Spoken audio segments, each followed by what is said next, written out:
Greetings, beautiful people. As always, don't forget to subscribe to my YouTube channel. Today we're making a curried beef and vegetable pie mix and then casing it up in a few different ways. I'm not actually making pies today. I'm making pizza pockets and pasties. So using pizza dough and using puff pastry. I've just purchased puff pastry from the supermarket. You can make your own. It's not difficult, but very time intensive. Cut vegetables up using a food processor dicing blade or by hand. You can cut them up coarser than this. I like finer sized vegetables in pies, preferring to have big chunks of steak or chicken or lamb. You can use most meats. So saute off onion, add your crushed garlic, and then celery and carrot. You want to cook this out until the vegetables are about half cooked, as you can see, and there's a fair bit of colour on them. They don't need to be cooked completely, otherwise you'll end up with mash. Get your butcher to slice your meat. Just purchase stir-fry slices. Saute the meat off, seal it off in either a hot fry pan or on a flat grill. I've used a curry powder that I made myself. You can use a commercial curry powder or make it yourself. This curry powder is South Indian style, but not near as spicy.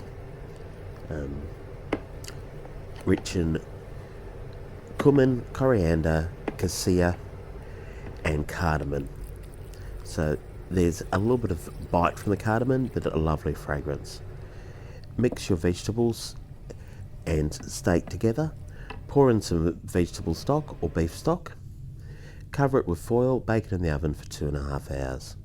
Remove it from the oven, strain it off, reduce down the cooking liquid by about 1/4, and then thicken it up with a cornflour slurry.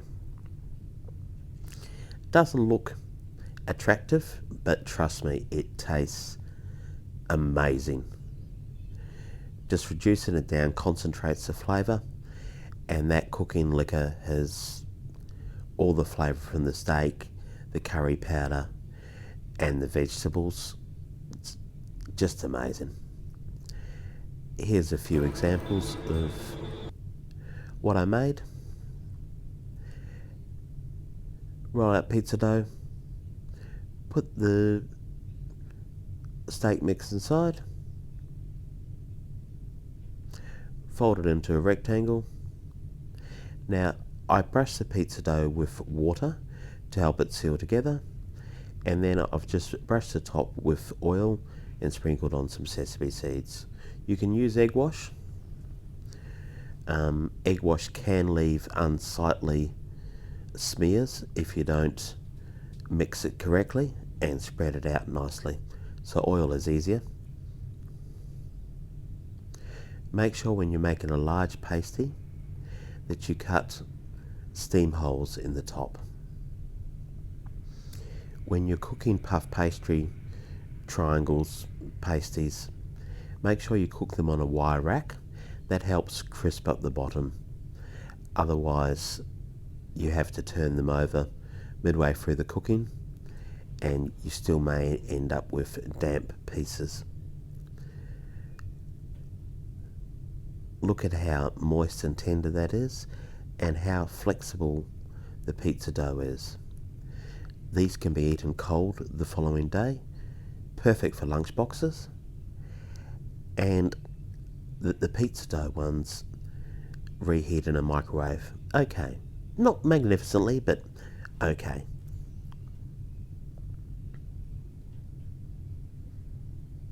You can freeze the pie mix as well. Anyway, enjoy.